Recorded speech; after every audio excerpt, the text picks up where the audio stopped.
Assalamualaikum warahmatullahi wabarakatuh. Perkenalkan, kami dari kelompok 2. Saya Aulia Pratiwi. Saya Muhammad Iqbal Revan. Saya Salsabila Putasari. Saya Salsabila Maula. Saya Nadia Fisra Putri. Saya Ilmin Afianur Rahim. Di sini kami akan mempresentasikan tentang hasil observasi kami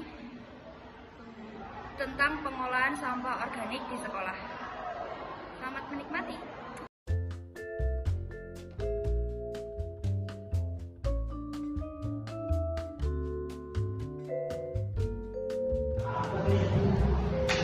Bagian pertama, pendahuluan. Latar belakang, sampah organik berasal dari sisa makhluk hidup yang mudah terurai secara alami. Kebersihan lingkungan sekolah perlu dijaga, karena jika tidak ditangani dengan baik, sampah organik seperti sisa makanan dan dedaunan dapat mencemari lingkungan. Sampah ini berpotensi diolah menjadi kompos atau biogas. Oleh karena itu, warga sekolah perlu memanfaatkan sampah organik, misalnya dengan mengubah dedaunan menjadi kompos. Selanjutnya, rumusan masalah. Apakah limbah organik yang ada di sekolah SMA N1 Kadembangan dapat dikelola dengan baik? Yang kedua, bagaimana cara pembuatan kompos di sekolah SMA N1 Kadembangan? Selanjutnya, tujuan penelitian. Dengan adanya kegiatan pengelolaan limbah sampah organik di SMA N1 Kadembangan, diharapkan dapat memberikan pengetahuan dan pengalaman kepada warga sekolah untuk menjaga kebersihan serta memanfaatkan limbah organik dengan baik. Lalu selanjutnya, manfaat penelitian. Sebagai sarana untuk memperluas wawasan dan pengetahuan dalam bidang penyehatan lingkungan tentang penyehatan tanah dan pengelolaan sampah padat, khususnya di bidang pengomposan dan biogas pemanfaatan sampah organik yang ada di lingkungan sekolah. Selanjutnya, bagian tinjauan pustaka. Sampah organik. Sampah organik adalah sampah yang berasal dari sisa-sisa makhluk hidup yang mudah terurai secara alami tanpa proses campur tangan manusia untuk dapat terurai. Yang kedua, kompos. Pembuatan kompos.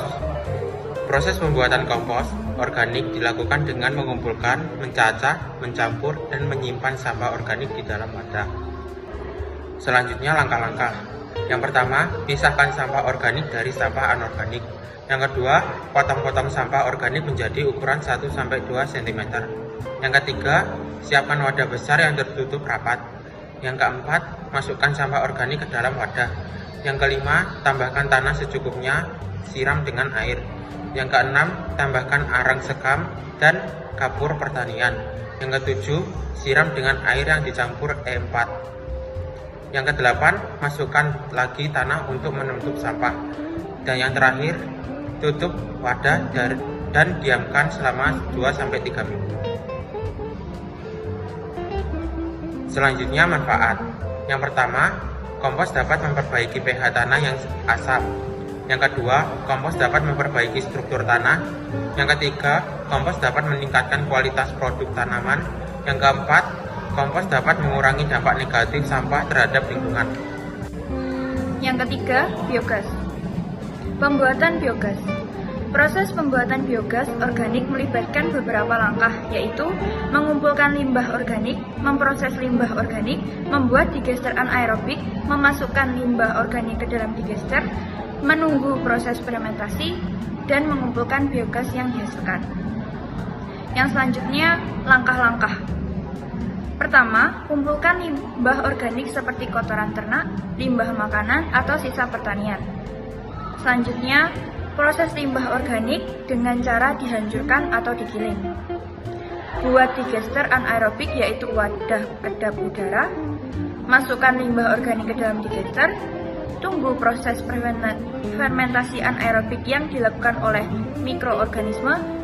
Pantau suhu, pH, dan produksi gas di dalam digester. Dan yang terakhir, kumpulkan biogas yang dihasilkan. Yang selanjutnya, manfaat.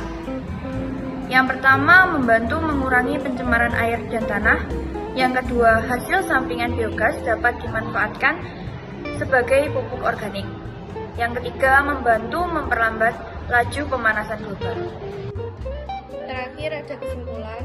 Kesimpulan yang kami dapat pada pembelajaran kali ini adalah sampah organik di sekitar kita bisa dimanfaatkan menjadi kompos atau biogas yang bisa digunakan untuk pertumbuhan tumbuhan yang ada di sekitar kita.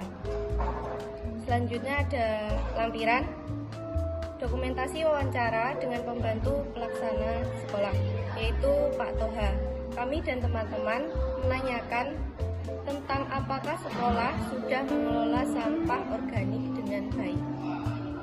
Yang selanjutnya, kedua, dokumentasi wawancara dengan Bapak Kebun Sekolah, yaitu Pak Maji. Kami dan teman-teman menanyakan tentang berapa banyak sampah organik di sekolah. Yang ketiga, dokumentasi wawancara dengan siswa program Adiwiyata. Kami menanyakan tentang apakah program-program Adiwiyata sudah dilaksanakan baik. 1, 2, 3. Sekian presentasi dari kami. Ubur-ubur ikan lele. Thank you, Le. Wassalamualaikum warahmatullahi wabarakatuh. Bye-bye. Nah.